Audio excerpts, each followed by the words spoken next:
Assalomu alaykum. Quyidagi masalani yechamiz. X minus 2 taqsim 5 teng y minus 3 taqsim 1 teng z plus 1 taqsim 2 to'g'ri chiziqdan o'tuvchi va x plus 4 y minus 3 z plus 7 barobar 0 tekislikka perpendikulyar bo'lgan tekislik tenglamasini tuzamiz. Yech. Berilgan to'g'ri chiziqni yo'naltiruvchi vektori teng 5 1 2.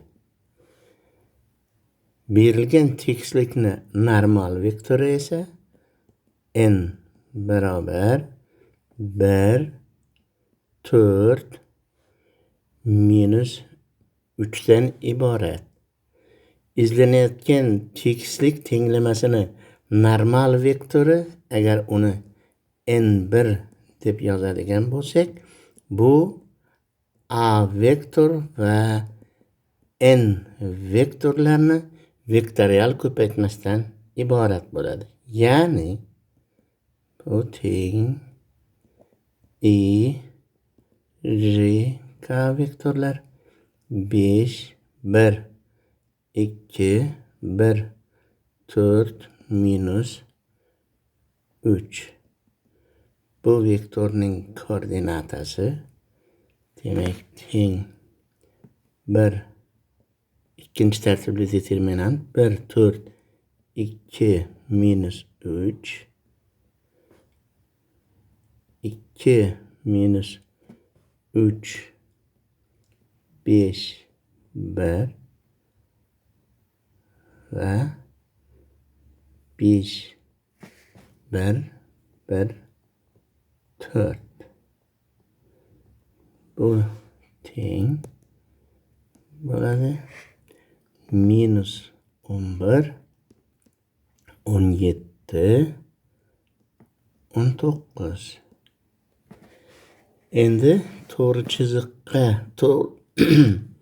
to'g'ri chiziqdan olingan nuqta, ya'ni to'g'ri chiziqqa tegishli bo'lgan nuqta x0 2 y0 3 z0 minus 1.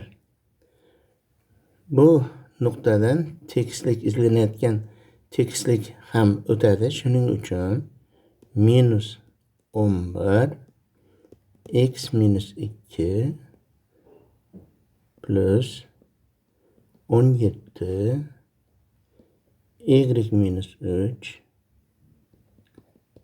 plus 19 z plus 1 beraber 0. Yoki minus 11 x plus 22 plus 17 y minus 51 plus 19 z plus 19 teng 0. Minus 11 x plus 17 y plus 19 z minus 10 beraber 0. Yoki 11 x minus 17 y minus 19 z plus 10 beraber 0. Bu izlangan tekislik tenglamasi bo'ladi. E'tiboringiz uchun rahmat.